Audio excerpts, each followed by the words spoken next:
Halo, kenalkan saya si 30. Cukup banyak orang, seperti kamu di masa depan, mau tidak mau akan menemui banyak masalah saat berpapasan denganku. Memang, tidak dalam semua konteks aku menjadi angka yang sial karena aku tidak setenar sepupu-sepupuku, si 13 dan si angka 4. Mungkin dulu aku tidak begitu menjadi momok, tapi zaman berubah dan dalam konteks umur terutama, aku cukup ditakuti. Stigma yang lekat di lingkunganmu menjadikan aku seperti hantu yang mengikuti semua keputusan besar. Cepat menikah sebelum umur 30. Ayo punya anak, kamu sudah umur 30. Sudah 30, masih mau sekolah lagi? Mau coba kerjaan baru? Kamu kan sudah 30. Karena sekarang ini aku diizinkan bercerita, maka aku mau protes. Apa salahku? Memangnya aku susu segar yang punya expiration date, jadi semua orang takut sama aku? Namaku dibawa-bawa sebagai alasan orang harus mempercepat aktivitasnya sebelum bertemu denganku. Jadi orang serasa terbirit-birit. Memangnya hidup akan berhenti saat mereka bertemu denganku? Baru juga 30. Belum 40, 50, 60. Bahkan kita tahu, rata-rata angka harapan hidup itu di atas 70. Lalu apa yang akan dikejar selama lebih dari setengah hidupmu?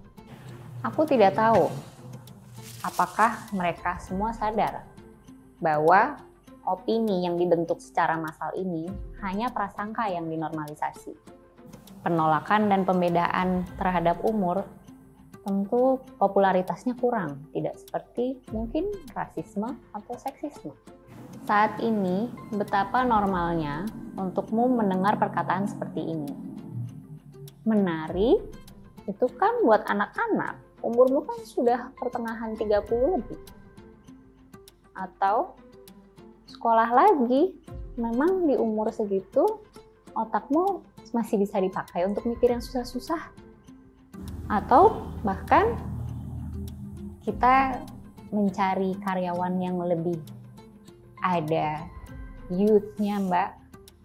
Lagi pula bahkan sudah ada tanggungan, pasti nanti susah kalau mendapat tantangan pekerjaan yang berat. Sedihnya, pertanyaan-pertanyaan ini bukanlah fiksi. Pertanyaan ini hadir akibat banyaknya opini publik yang membentuk anggapan bahwa orang-orang di umur yang jauh lebih dewasa itu adalah persona yang rapuh, sebuah beban, syarat tanggungan, dan juga butuh tempat bergantung. Mempelajari hal baru, membuka lembaran baru, merupakan sesuatu yang sangat menggairahkan pada saat kamu bertemu adik-adikku, si belasan dan si 20. Tetapi yang seperti kamu alami saat melewatiku, mencoba membuka lembaran baru, itu membawa bersamanya sebuah beban yang sangat berat, secara internal maupun dorongan dari luar. Prasangka ini berdampak bagiku, tapi ini juga menjadi tanggung jawab untukku dan adik-adikku untuk menciptakan dunia yang bebas dari prasangka pada saat kamu atau orang-orang lain menemui aku nantinya. Bukankah kita semua ingin merasa berdaya dan bermakna di umur berapapun? Pertemuanmu denganku memang sudah lewat, tapi bukan hal yang mudah. Penantian sekaligus penyangkalan berbuah kemerosotan pada kesehatan fisik dan mentalmu. Tentu ini tidak dapat dihindari. Tapi setelah kita bertemu, aku sangat senang karena kamu bisa melihat bahwa bertemu denganku juga bisa menjadi titik balik sehingga kamu dapat memutuskan untuk berani melawan stagnansi. Meskipun bisa dihitung jari, tapi setidaknya sudah mulai muncul pergeseran dari anggapan bahwa hidup itu hanya sekali. Mungkin hari ini penuh ambisi, mungkin besok saatnya istirahat dan berhenti sejenak. Mungkin hari ini gagal, mungkin besok coba lagi.